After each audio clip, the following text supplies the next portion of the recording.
Estou vendo o sapo aí. É o Jorge, Paraguai. Sapum.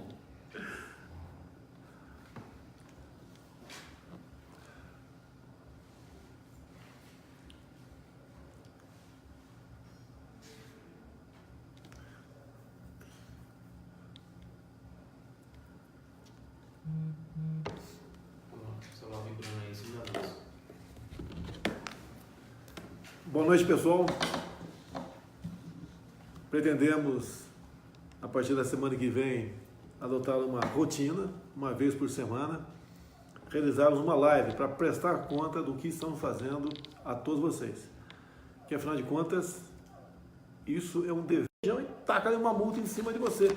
Isso é comum, vi muitas multas nesse sentido para pescadores pobres da Baía de Angra dos Reis. Um chorando comigo, uns 3 anos atrás aproximadamente, uma multa de R$170 mil, porque estava com o barquinho dele, estava indo pescar mais ao largo do mar e passou, né, na região lá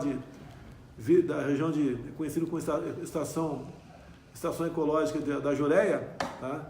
E naquele raio de 1 quilômetro daquela ilha, ele passou por ali e foi multado. Um absurdo, inacreditável que isso aconteça no Brasil, né? Um capricho por parte desses fiscais, de alguns fiscais do IBAMA, que não pode, no meu entender, continuar agindo dessa maneira. Então, nós vamos acertar a questão da multa por atendente, bem como a indústria da multa. Eu lembro meu tempo lá atrás, quando a gasolina, por exemplo, às 8 da noite não vendia mais, era comum a pessoa botar galão no carro, estava errado, sabemos disso, mas para reabastecer seu carro lá na frente. Bem, então o que acontece, né? Você às vezes derrama ali um 20, 30 cc de gasolina na terra, está errado, está errado. Mas quando acontece com o homem do campo, que ao abastecer tem um trator, que lá às vezes muitas vezes não tem uma bomba, é de mangueira do tambor para computar aquele tanque de combustível, se cai ali o equivalente a um copo de diesel no chão, vai alguém do IBAMA, passa por lá e multa o fazendeiro, uma multa abusiva e extorsiva. E o que nós descobrimos? Por que essas multas são extorsivas? Porque, segundo me informaram, um decreto presidencial, 40% do equivalente dessa multa vai para ONGs para fazer um trabalho de preservação do meio ambiente. E nós sabemos como muitas ONGs, não são todas, agem no Brasil. Isso vai deixar de existir, certo? E essa questão ambiental, quando se fala em licença ambiental, o elemento, às vezes, tem que derrubar uma árvore, é obrigado a derrubar uma árvore, que está ameaçando cair. É uma dificuldade para conseguir uma licença. E toma de multa caso ele derrube essa árvore sem a devida licença, autorização para tal. Então, essa questão de licença ambiental atrapalha quando se quer um prefeito, um governador, um presidente, quer fazer uma obra de infraestrutura, uma estrada, por exemplo, quer rasgar uma estrada ou quer duplicá-la, também. São problemas infindáveis. Isso acontece muito na região amazônica. Estive em Manaus, conversei com muita gente sobre isso aí. BRs, nossa, tem dificuldade de fazer manutenção da mesma por questão de falta de licença ambiental. Nós vamos botar um ponto final nisso, vamos cumprir a lei e, repito, né, caso tenhamos que mudar a lei, vamos propor para o parlamento, de forma democrática, votar projetos, transformar em lei, para que a política ambiental não atrapalhe o desenvolvimento no Brasil. Você quer ver? Você pega um fazendeiro, vamos supor que ele queira fazer uma pequena central hidrelétrica na sua propriedade. Vai levar no mínimo 10 anos, se é que ele vai conseguir a licença para construir essa PCH. E ele poderia então ter energia própria e até vender ou fazer um acordo com a vizinhança e ter energia para todo mundo, acaba não tendo, acaba dificultando o seu trabalho por causa desse capricho por parte do IBAMA. Mas tudo bem, vamos em frente nessa questão. Já que o ambiente aqui é sobre meio ambiente, COP25, Acordo do Clima. Olha, as informações que eu tenho, logicamente não são todas ainda, pode estar um pouco imprecisa ainda essa daqui, mas entre as exigências do Acordo de Paris, se exige que o Brasil faça um reflorestamento de uma área enorme, algumas vezes o tamanho do estado do Rio de Janeiro. Nós não temos como cumprir uma exigência dessa. Se assina, porque é bonito, até porque essa exigência é para cumprir em 2030, então quem for presidente da República em 2030 que se vire, mas as sanções vêm aí. Num primeiro momento, sanção política. No segundo momento, sanção econômica. No terceiro momento, sanção de força. Nós não podemos colocar em risco a nossa soberania nacional, parte do nosso território. Além de, para a COP25, né, o Brasil gastaria em torno de 400 milhões de reais com os preparativos, com hospedagem, com segurança, entre outras coisas. Nós não podemos dar luxo de fazer um evento como esse. Ainda mais, eu sendo presidente, ouvindo o meu ministro do Itamaraty, nós vamos sugerir no Acordo de Paris mudanças. Se não mudar, ele sai fora. Quantos países não assinaram esse acordo? Muitos países importantes não assinaram, outros saíram. Por que o Brasil tem que dar uma de politicamente correto e permanecer num acordo possivelmente, né, danoso à nossa soberania? A nossa soberania jamais estará em jogo.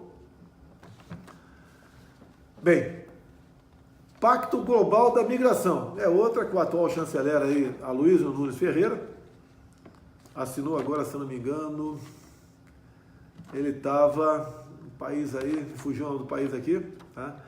Ele assinou aqui esse Pacto Global pela Migração, eu acho que é a Turquia.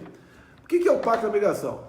Há algum tempo, país da Europa quer se ver livre de imigrantes. Olha como é que está a França.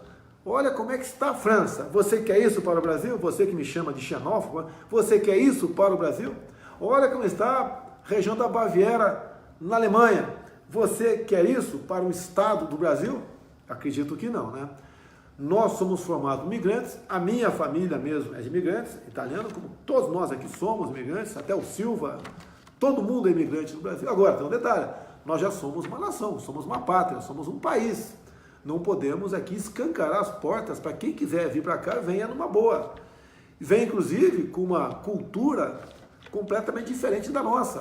Nós não podemos admitir aqui chegar gente de uma determinada cultura e querer se casar com as nossas filhas e netas de 10, 11, 12 anos de idade, porque isso é cultura deles. Não queremos também gente aqui que não respeite religião. Nós respeitamos a todas as religiões. Não interessa qual seja, desde que ele não interfira na religião dos outros, vai ser respeitado no Brasil. Agora, não podemos admitir certo tipo de gente que vem para o Brasil desrespeitando as religiões, respeitando o nosso país. Então, eu sou contra essa questão de cota migratória para o nosso Brasil. Acredito que vocês, em grande parte, também. Ou seja, olha o que está acontecendo no nosso estado de Roraima. É o pedaço de terra mais rico do Brasil. Mais rico do Brasil. Repito, você deve ter cansado de ouvir eu falar isso. Se eu fosse rei de Roraima e com tecnologia, em 20 anos teria uma economia semelhante à do Japão. Lá tem tudo. Por isso, a pressão internacional para demarcar cada vez mais terras. Grande parte de Rondônia está aí localizada a reserva Yanomami, outra grande parte a reserva Raposa Serra do Sol, entre outras reservas indígenas. Em torno de 40% da região lá de Roraima é terra indígena. E eu estive lá, conversei com os índios. O que os índios querem? Aqueles que eu conversei, em grande maioria, eles querem energia elétrica, eles querem internet, eles querem médico, dentista, eles querem um melhoral, eles querem uma vacina, né? Eles querem jogar futebol, eles querem carro, eles querem no cinema, querem no teatro. São seres humanos iguaizinhos a nós.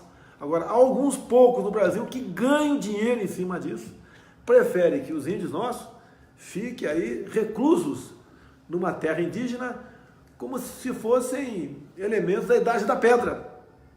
Então, querem tratar o índio como um ser humano da Idade da Pedra. A Bolívia aqui do lado do Brasil, temos um índio que é presidente. Porque no Brasil, o índio tem que ser tratado como um homem pré-histórico. Isso não pode continuar acontecendo. Dependemos do parlamento, sim. Tá? Por isso, o trabalho que a gente faz agora, pouquíssima gente fala o que eu estou falando, que há distorção por parte da mídia sempre quando eu toco nesse assunto. Diz que eu quero dar o tratamento de esse ou aquele, né, para o índio em reserva indígena. Isso não é verdade. O que eu quero é que o índio se integre à nossa sociedade, Tem índios que é comum encontrar aqui no parlamento, e é índio de verdade, né? Que falam a nossa língua muito bem, têm os costumes parecidos com o nosso, querem continuar usufruindo dos benefícios que nós temos, da tecnologia, e é isso que nós queremos para o índio. Não queremos que fique atrapalhando, né, o desenvolvimento de uma nação. Olha só, os plantadores de arroz em Roraima brigaram muito para ficar com um pedacinho, com 1% da terra da Raposa Serra do Sol, que ajudaria aquele 1% na plantação de arroz, que abastecia o estado de Roraima. Hoje Roraima não tem mais arroz, tem que importar arroz. Roraima poderia ter uma hidrelétrica lá, eu sei que lá cabe energia de origem eólica, de origem solar, cabe, mas cabe também, não é apenas uma hidrelétrica, algumas hidrelétricas no Vale do Rio Cotingo, no espaço de 12 quilômetros, temos uma cota de 600 metros. Isso daria para botar algumas hidrelétricas ali, com todo respeito ao meio ambiente, e gerar energia para Roraima que não tem energia. Roraima recebe metade da sua energia, aproximadamente, de uma usina de Guri da Venezuela, de péssima qualidade. E a outra parte, isso os ambientalistas não falam, vem de uma termoelétrica. Não falam por quê? Por que não criticam as termas lá de Roraima? Que ia ter a pressão para a gente conseguir uma maneira que eles tenham energia própria. Tá? E daí você teria que discutir a questão de reserva indígena. E você pode dar royalties ao índio. Assim como o americano lá, o índio que na região de cassinos, né, tem royalties de cassinos, aqui no Brasil poderia ser a mesma coisa. E mais do que o royalties da energia elétrica, o royalties da exploração mineral. Roraima não pode continuar sendo um espaço onde tudo não pode ser mexido. Nós temos como mexer de forma racional e muita coisa naqueles pedaços de terra mais rico do mundo, para que seja transformado em riqueza para o seu povo, que está com problema agora. O novo interventor lá, que é o senhor Denário, desejo-lhe boa sorte, é do nosso partido, se elegeu governador, né? E foi pedir dinheiro, né? Já veio pedir ao governo para pagar, acho que 3 meses de salário atrasado do servidor de Roraima. Como pode, numa terra rica como aquela, que pesa o descalabro por parte de alguns governos que passaram por lá, o mau uso do dinheiro público, mas Roraima tinha que ter dinheiro sobrando, não tinha que receber dinheiro da União, tinha que talvez até mandar dinheiro para a União, que lá tem tudo que lugar nenhum no mundo tem. Inclusive, quem estuda química, né, lá no subsolo de Roraima, na terra, existe lá uma tabela periódica, na verdade, já tem tudo, tá? É íctio, é urânio, é ouro, é bauxita, alumínio, nióbio, tudo que se possa imaginar, aquele pedaço de terra tem lá em Roraima. Agora, Roraima tem que poder trabalhar a sua terra, e sem licenças ambientais, sem você resolver o problema indígena também, que interessa para o próprio índio, estamos condenados a chegar a lugar nenhum. Tá? Encerrando aqui, reduzimos o número de ministérios, estamos prontos para começar a trabalhar a partir de janeiro. Estão agora os nossos futuros ministros escolhendo o seu primeiro e segundo escalão, e escolhemos os ministérios sem interferência política. Até eu vejo a mídia aí, tem falado a verdade sobre esse assunto, parabéns à mídia, dizendo que estou cumprindo, né, um compromisso de campanha. São pessoas técnicas, que inclusive teve gente que ganhava muito mais aí fora, né, e veio aqui trabalhar conosco por um sentimento cívico, por puro patriotismo, por querer ver realmente o Brasil sair da situação que se encontra. Então, meus amigos, minhas amigas, muito obrigado pela oportunidade. Vamos estabelecer uma rotina.